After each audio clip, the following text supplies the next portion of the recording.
Welcome to Kibosha TV. Yaani kama Tanzania hii ingekuwa na wenye viti angalau nusu kama mwenyekiti huyu, hivi tungekuwa mbali sana.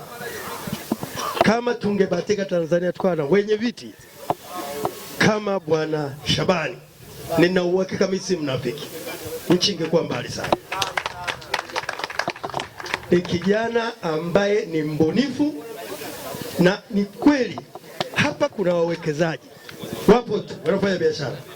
Mwenyekiti anakaa nalala, wanatupa taka hapa, kiamka asubuhi maganda ya sijui nini hapo bia ameuza bia milioni 2-3, lakini mwenyekiti anashindwa kwenda kumapproach kwamba aje amsaidie kama kumaliza madini.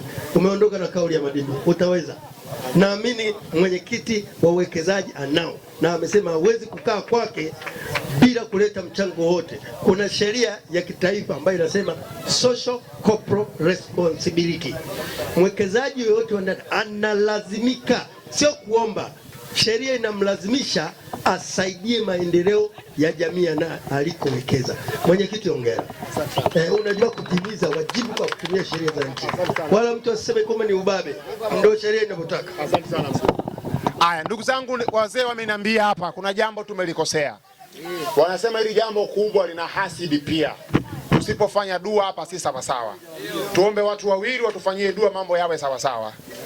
Haya, nimuombe mwenyekiti wangu wa tawi la Mpiji Darajani aje hapa kwa upande wa Kristo kwa ajili ya dua, lakini pia Balozi Yusufu uje pia hapa kwa ajili ya dua. Haya, asante. Ukimaliza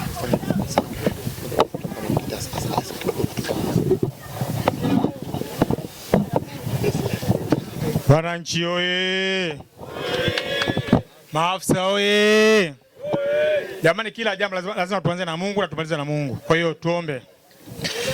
Mungu wetu na Baba yetu mweka tawala na mamlaka, tunasema asante Bwana kwa sababu mchana huu mwema kabisa Bwana ambao umefanya. Tunakushukuru Mungu wetu kwa sababu ulinzi na usalama Baba wa mahali hapa. Mfalme Mungu unaishi, tunamkabidhi Bwana kijana huyu Shabani mikononi mwako. Mfalme Mungu unaishi, ambaye Bwana amefanya jambo hili Mfalme kwa sababu ustawi wa watu wako. Tunasema asante Bwana kwa sababu si kwa akili zake Bwana, bali ni hekima na maarifa ambayo umeweka ndani yake Baba yangu na Mungu wangu. Na si rehema yako na neema yako ya kimbingu sasa ikamtamia na kumuongoza Bwana, lakini Bwana hata wale ambao tupita mahali Baba yetu na Mungu wetu, naomba kibali chako kwa utukufu wa Bwana wangu Yesu, na kabidhi mahali hapa sasa katika jina la Baba, Mwana na Roho Mtakatifu nikipafungua. Amen. Bismillahirrahmanirrahim. Alhamdulillahi rabbil alamin, wassalatu wassalamu ala rasulillahi sallallahu alayhi wasallam. Kwa jina la Mwenyezi Mungu tunakuomba, Mwenyezi Mungu Subhanahu wa Ta'ala, tupo mahala hapa kwa ajili ya ufunguzi wa barabara hii. Tunakuomba Mwenyezi Mungu utujalie kila lilokuwa la kheri, utuepushie kila lilokuwa la shari, utukinge na shari za kadari yako na utukinge na shari za viumbe wako.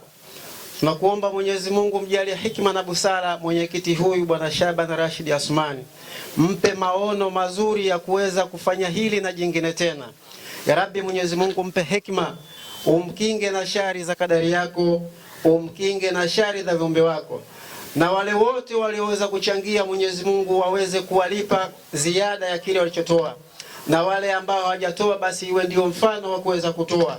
Ya Rabbi, tunakuomba Mwenyezi Mungu kupitia kwa Mtume Muhammad sallallahu alaihi wasallam, birahmatika ya arhamar rahimin, wa sallallahu ala sayidina Muhammad wa ala alihi wa sahbihi wa sallam. Alhamdulillahi rabbil alamin.